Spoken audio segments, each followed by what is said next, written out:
तालुक्यातल्या प्रत्येक प्रश्नावर राहुलदादाकडं उत्तर आहे. गेले 10 वर्षामध्ये त्यांनी ते काम करून दाखवलेलं आहे. स्पेसिफिक सांगता येईल म्हणजे कुठलं काम केलंय? तालुक्यामधली शेती अक्षरशः उजाड होण्याच्या बेतात होती. अडथळ्यामुळं आम्हाला त्यामध्ये फारसं यश आलं नाही. इथं आणखी काय व्हायला पाहिजे?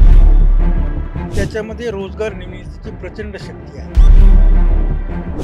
नमस्कार, आपलं फॉर द पीपल न्यूजमध्ये स्वागत आहे. विधानसभा निवडणुकीच्या पार्श्वभूमीवरती आपण विविध क्षेत्रातील मान्यवरांशी संवाद साधतोय आणि त्यांच्याकडून जाणून घेतोय की नेमका आमदार हा कसा असला पाहिजे आणि आमदार कसा असावा. आता आपण दौंड विधानसभा मतदारसंघामध्ये आणि इथल्या काही मान्यवरांशी आपण संवाद साधतोय.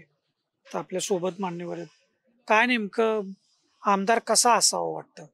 अनेक निवडणुका येतात जातात, पण आपण फारसा त्याच्या संदर्भात विचार करत नाही. पण आमदार हा जर चांगला निवडला तर त्याचं भवितव्य चांगलं होऊ शकतं आपल्या मतदारसंघाचं. काय वाटतं? आमदार हा तालुक्याचा लोकप्रतिनिधी असतो, प्रथम नागरिक असतो.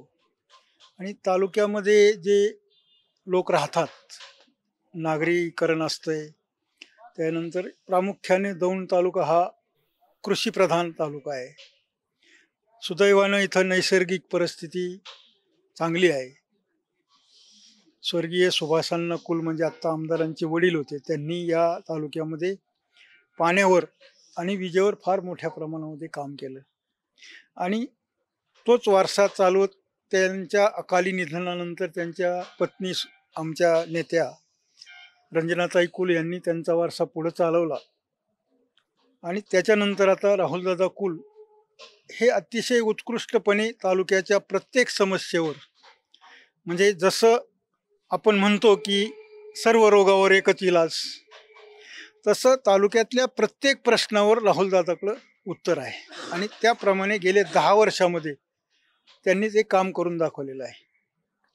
हा तालुका असं स्पेसिफिक सांगता येईल म्हणजे कुठलं काम केलंय ज्याच्यामुळे ह्या शेतीप्रधान तालुक्याला विशेष उपयोग होतो?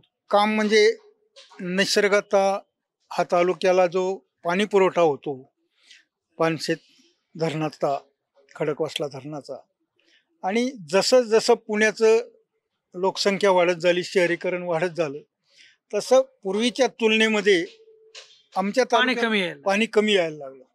आणि मग त्याच्यावर राहुलदादांनी अतिशय आता त्याच्या शेतीवर काय परिणाम झाला ना.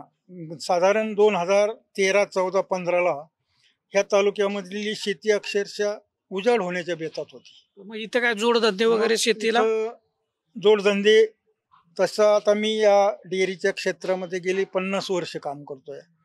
मी कात्रज पुणे जिल्हा संघाचा संचालक होतो आणि तालुक्याला एक स्वतंत्र दूध संघ असावा अशी मी स्वर्गीय सुभाषांनांच्यापासून कल्पना मांडत होतो. पण त्याला मूर्त स्वरूप आदरणीय वहिनी 2005च्या नंतर निवडून आल्यानंतर आम्ही तो प्रयत्न केला, परंतु राजकीय अडथळ्यामुळं आम्हाला त्यामध्ये फारसं यश आलं नाही. पण 2011ला राहुलदादांनी केंद्रीय सहकार खात्याकडून आमच्या संघाची नोंदणी करून घेतली. आणि आता इथला दौंड तालुक्यामध्ये ऊस हा मुख्य पीक आहे, परंतु त्याच्या बरोबरीने दुग्ध व्यवसाय मोठ्या प्रमाणात ह्या तालुक्यामध्ये केला जातो. त्याचं कारण म्हणजे दर 15 दिवसाला शेतकऱ्याला त्याच्या प्रपंचासाठी लागणारं उत्पन्न हे हमखास दुधातून मिळतं. आणि दुग्ध व्यवसाय एक असा व्यवसाय आहे की त्याच्यामध्ये रोजगार निर्मितीची प्रचंड शक्ती आहे. म्हणजे आज आमच्या तालुक्यामध्ये 3 लाख लिटर दूध उत्पादन होतं. त्याच्यापैकी आपला संघ 2 लाख लिटर दूध गोळा करतो. आणि गेल्या 5 वर्षापूर्वी एका चांगल्या अमूलबरोबर आपण टाईप करून विक्रीची व्यवस्था चांगली केल्यामुळं आमच्या पुणे जिल्ह्यामध्ये जे सहकारी संघ आहेत किंवा खाजगी संघ आहेत त्याच्यापेक्षा प्रति लिटर शेतकऱ्यांच्या पदरामध्ये जास्तीत जास्त पैसे देणारा हा आमचा दूध संघ आहे. गेले 4 वर्ष आपण दरवर्षी प्रति लिटर 50 पैशाप्रमाणे 4 वर्षामध्ये 10 कोटी रुपये बोनस रूपाने शेतकऱ्यांना दिलेले आहेत. आणि त्याची व्याप्ती इतकी मोठी आहे की आपल्याला लहान व्यवसाय दिसत असला तरी दरवर्षी 350 कोटी रुपये दुधाच्या रूपाने शेतकऱ्यांच्या खात्यात आपण जमा करत असतो. आणि म्हणून हे छोटे लोक आहेत, कोणाला 2 एकर शेती असेल, कोणाला 3 एकर असेल, आणि ते लोक मजुरी त्यांची स्वतःची असते, शेतातला चारा असतो म्हणून त्यांना अतिशय उपयुक्त हा व्यवसाय. जोडधंदा होता. पण आता मला सांगा, तुम्ही दुग्ध व्यवसायाच्या संदर्भात ही सगळी मांडणी केली, भूमिका मांडली. येणाऱ्या काळामध्ये इथं आणखी काय व्हायला पाहिजे जेणेकरून हा दुग्ध व्यवसाय आता अधिक प्रगत होऊ शकतो? आता गेल्या 4 वर्षापूर्वी इथल्या दुधाच्या प्रोसेसिंगला ह्याला आमच्या दूध संघ नवीन असल्यामुळं त्याच्यामध्ये काही सुविधा नव्हत्या. परंतु गेल्या 2021 साली आदरणीय राहुलदादा कुल यांच्या प्रयत्नातून राष्ट्रीय कृषी विकास योजनेतून एक 19 कोटी रुपयाचा आराखडा मंजूर या ठिकाणी झाला आणि त्याचं काम आता प्रगतीपथावर आहे. त्यामध्ये दुधापासून विविध उपपदार्थ, मग पेढे, बर्फी, श्रीखंड, त्यानंतर पनीर हे निर्मितीचं त्यामध्ये प्रोजेक्टमध्ये समावेश केलेला आहे. काही प्रमाणामध्ये 20% आपण सुरू पण केलेले आहे ते. आणि एक दुधापासून दूध भुकटी तयार करण्याचा म्हणजे दूध पावडर तयार करण्याचा एक प्रोजेक्ट त्याच्यामध्ये समाविष्ट आहे. आणि साधारण अजून 1 वर्षामध्ये पूर्ण 3 लाख लिटरवर दूध प्रोसेसिंग, त्याच्यापासून उपपदार्थ करणे ही व्यवस्था आदरणीय राहुलदादाच्या माध्यमातून आणि राष्ट्रीय कृषी विकास योजनेतून या तालुक्याला मिळाले आहे. त्या 19 कोटीमध्ये जवळजवळ 10 कोटी रुपयाचं केंद्र सरकारचं अनुदान यासाठी प्राप्त झालेलं आहे. साधारण एक 50% काम आता कन्स्ट्रक्शनचं झालेलं आहे. मशिनरीची सुद्धा व्यवस्था पुढील काळात झाली. नंतर 50 ते 60 ठिकाणी हे दूध काढल्यानंतर ते दूध परत संघापर्यंत येईपर्यंत खराब होऊ नये म्हणून प्रत्येक गावामध्ये बल्क मिल्क कूलर म्हणजे दूध थंड करणारी यंत्रणा आपण तिथं बसवलेली आहे. आणि त्याच्यामधून 1 लाख लिटर दूध गावातच थंड केलं जातं.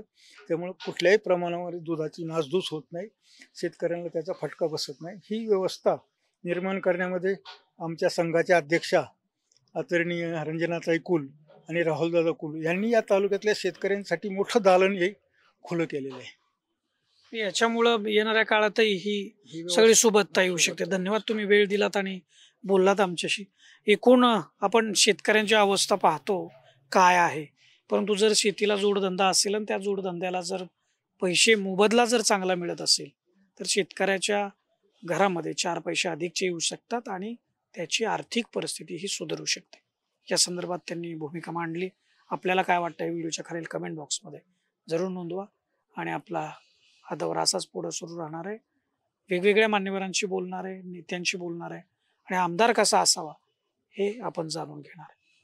कॅमेरामॅन रोहित वनकटेसह मी Deepak Darade for the people news, Daund Vidhan Sabha.